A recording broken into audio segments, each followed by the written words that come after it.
Sinemanın kehaneti. Sinema ve iradenin zaptı. 1. bölüm. Modern bir mağara, mitostan ideolojiye. Sinema modern insan bilincinin beyaz perde yansıyan anlam arayışı ve varoluşsal rüyasıdır. İnsan zihni yalnızca yaşadığı anı değil, geleceğe dair kaygılarını ve umutlarını da bu perdede şekillendirir. Sinemanın hikayesel akışı, antik çağın mitolojisinden devralınan arketipler üzerine kuruludur. Ancak bu hayal perdesi zamanla masumiyetini yitirmiş, kolektif bilincin en güçlü anlatı alanı olmaktan çıkıp rızanın ve geleceğin inşa edildiği stratejik bir iktidar aygıtına dönüşmüştür. 2. bölüm. Toplumsal mühendislik ve sermaye kıskacı. Sinemanın nihai amacı başlangıçta olanaksız olanı olanaklı kılma arzusuydu. Ancak kitleleri ikna etme potansiyeli onu gerçek amacından saptırdı. Bugün sinema, sermaye ve devlet ideolojilerinin elinde şekillenen bir toplumsal mühendislik laboratuvarıdır. Görünmez bir seçici mekanizma, hangi hikayelerin anlatılacağına ve hangi değerlerin normal kabul edileceğine karar vererek kolektif bilinci standartlaştırmaya çalışmaktadır. İnsanın en büyük zayıflığı olan inanma ihtiyacı, sinemanın elindeki en keskin silah haline gelmiştir. 3. bölüm, ekranın dönüşümü, televizyondan dijital oligarşiye. Sinemanın geçirdiği dönüşüm, televizyonun sinema eserlerini belirli saatlere ve kara kutulara mahkum etmesiyle başladı. Geleneksel sinemanın çözülmesiyle birlikte Netflix bu süreci bir adım öteye taşıyarak sinemayı bir sanat değil, bir içerik kategorisi olarak tanımladı. Devletler ve sermayelerin doğrudan müdahalesinin yerine veriyle beslenen algoritmik iktidarlar aldı.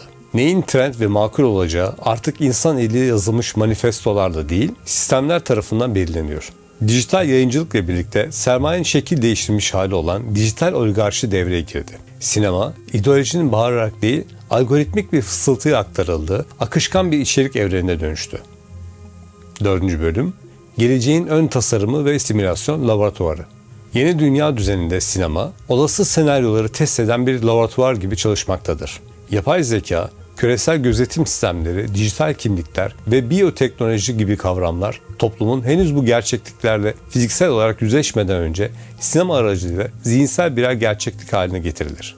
Normalleştirme ile henüz gerçekleştirilmemiş bir dünya, perdede defalarca yaşatılarak kolektif zihne bir norm olarak ekilir. Zihinsel altyapı tasarımıyla sinema artık sadece bilinçaltını ikna etmekle yetinmiyor, geleceğin insanının zihinsel mimarisini inşa eden bir ön tasarım alanı görev görüyor. 5. bölüm, iradenin fethi, itiraz ihtiyacının tasfiyesi. Günümüz sinemasının asıl gücü itirazı bastırmakta değil, itiraz ihtiyacını ortadan kaldırmakta yatar. İzleyiciye başka bir yol yok muydu sorusunu sordurmak yerine zaten bu yöne gidiyoruz duygusunu telkin eder. Gelecek bir tercih alanı olmaktan çıkarılıp kaçınılmaz bir kader gibi sunulur. Hangi korkuların meşru, hangi umutların ise naif olduğu anlatılar üzerinden önceden kodlanarak insanın iradesi teslim alınır.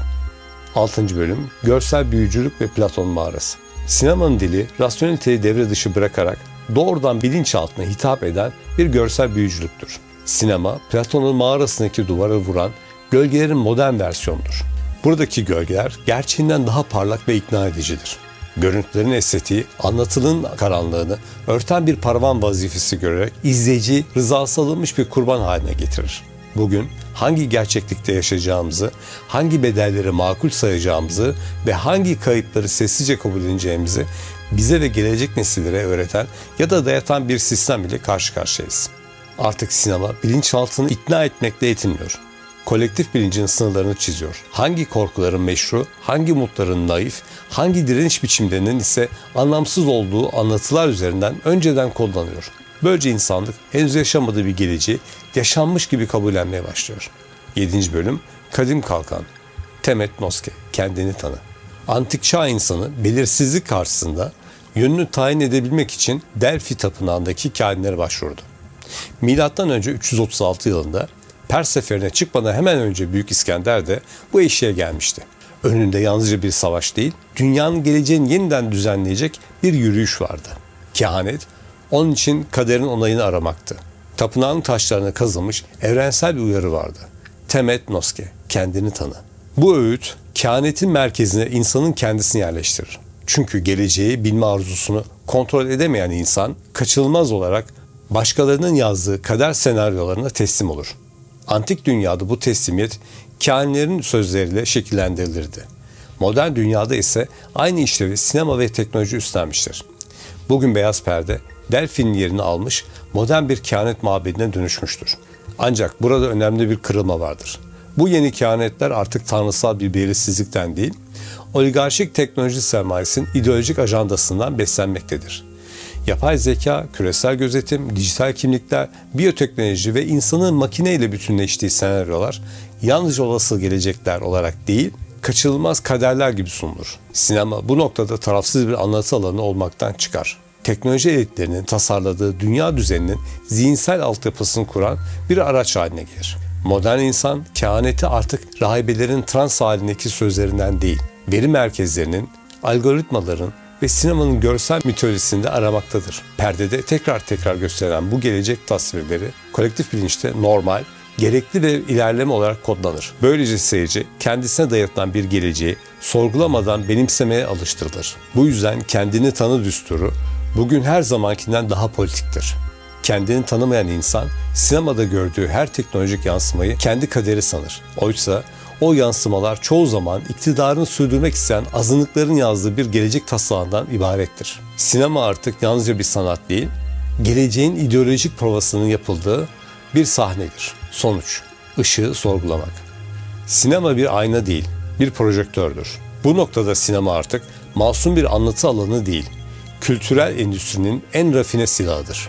Gelecek perdede özgür bir tahayyül olarak değil, sermaye tarafından önceden paketlenmiş bir zorunluluk gibi sunulur. Seyirciye düşünme değil, uyum sağlama öğretilir. Eğlence artık bilinci uyuşturan bir mekanizmadır. İnsanlar kendilerine dayatılan geleceği izlerken onu seçtikleri yanılsamasıyla teselli edilir. İşte bu yüzden mesele sinema değildir. Mesele kimin hayal kurma hakkına sahip olduğudur. İşte bu yüzden kendini tanı düsturu bugün bir varoluş çağrısından çok bir direniş eylemidir. Kendini tanımayan bilinç, perdede gördüğü her distopyayı kaçınılmaz, her teknolojik vaadi ilerleme sanır. Asıl distopya, henüz yaşanmamış bir geleceğin kaçınılmaz olduğuna inandırılan ve bu yalana gönüllü olarak teslim olunan bugündür. Sinema, bu rızanın üretildiği modern tapınaktır. Ve her tapınak gibi hakikat karşısında yıkılacağı gün gelecektir. Belki yarın, belki yarından da yakın. Hak ve hakikat ile kalın. Hoşça kalın.